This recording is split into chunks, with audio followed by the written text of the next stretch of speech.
Hi, I'm Jeanette with Eat Like a King.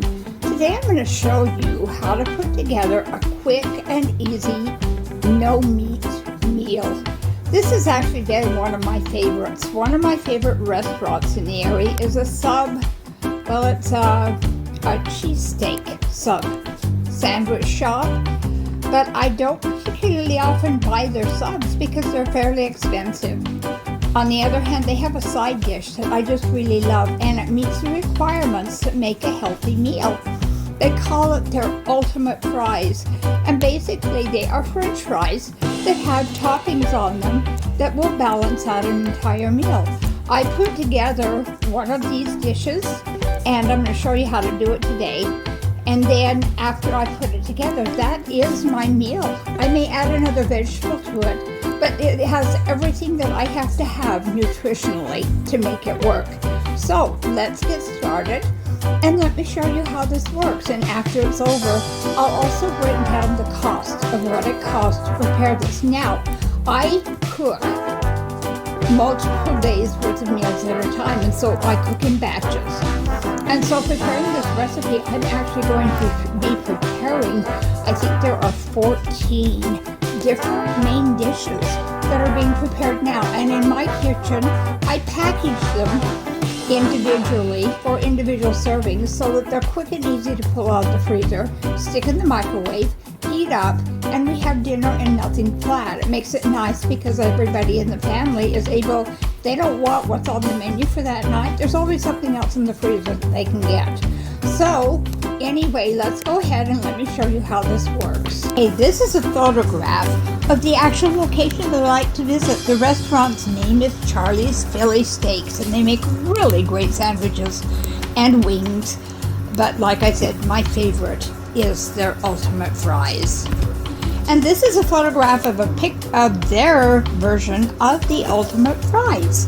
We're going to make something that looks very similar to that.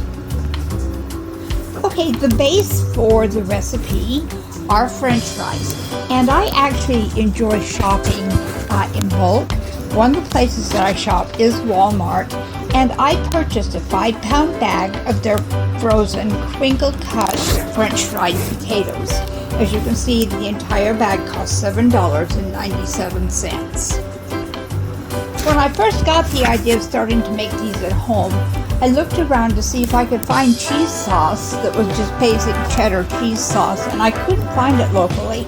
I could find nacho cheese sauce, and for a while I was using that, but I really didn't like the additional spice. I wanted the plain cheddar cheese. Well, I was shopping on Amazon, and I got a wild idea, and I checked it out, and lo and behold, I found that Amazon did sell cheddar cheese sauce in bulk. So I purchased a number 10 can, which had 108 ounces, over 6 pounds of cheese in it, and the price was great too. Only $13.14 for 6 pounds of cheese. The next ingredient on the list is ranch dressing, and it kind of adds a little kick to the French fries. I purchased the Great Value ranch dressing, the classic ranch in this case, although the buttermilk ranch works really, really well too. And Walmart sells both of those at the same price. Now, when I purchase things like this, I don't buy little bottles. I buy the family size, because when you buy a larger size container, you're going to be paying less per ounce. And because I cook in bulk, it works really, really well to make sure that I have what I need when I need it, even if there's a little bit left over. And then the final ingredient that we're going to be using in this recipe are imitation bacon bits. Now, these are not real bacon. This is texturized vegetable protein, and the cost on them is very, very small. They are protein, so they are healthy as bacon would be. The cost on these is much less, and we use a very small amount of these in this recipe.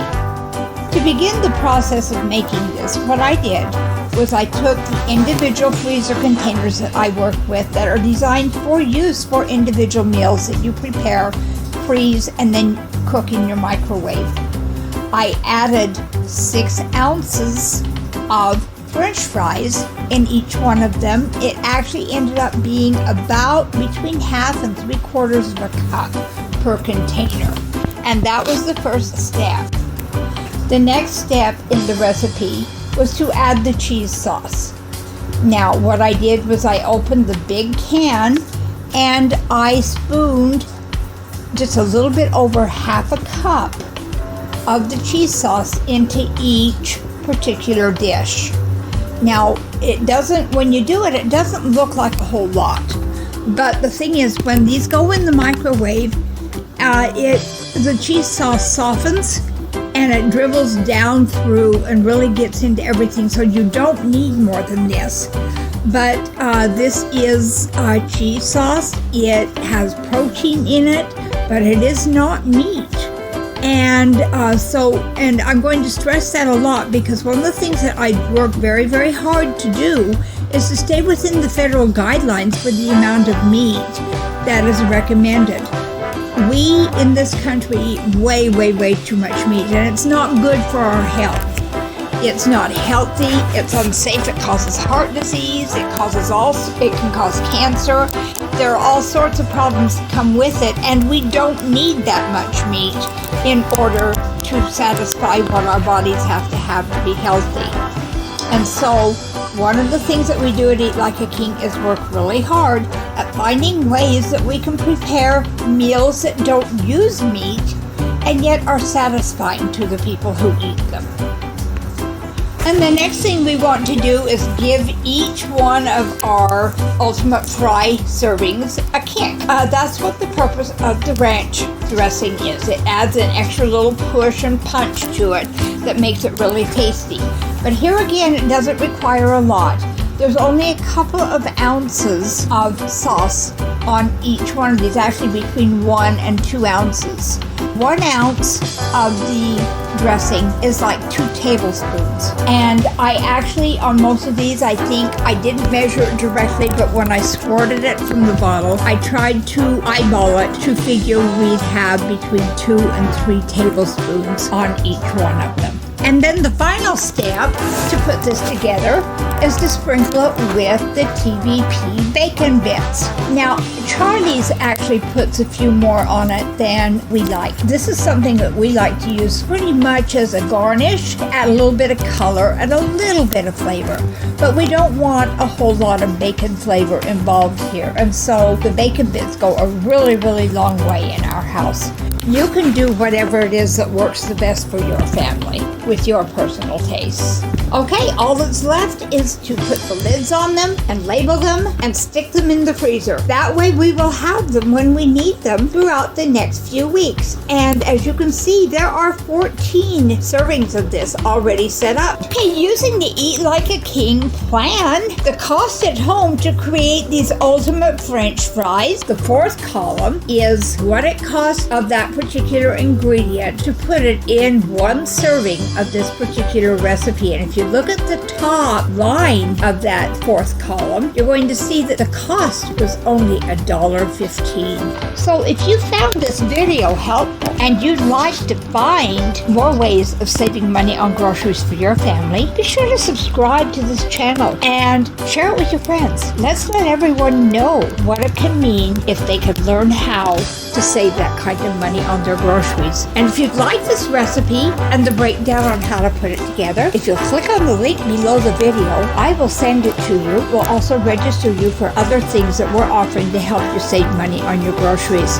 So I'd love to hear from you. Let me know what you think about this and let me know how we can help you more. What is it that you're looking for? I love comments and I will respond to all the comments you leave on this video.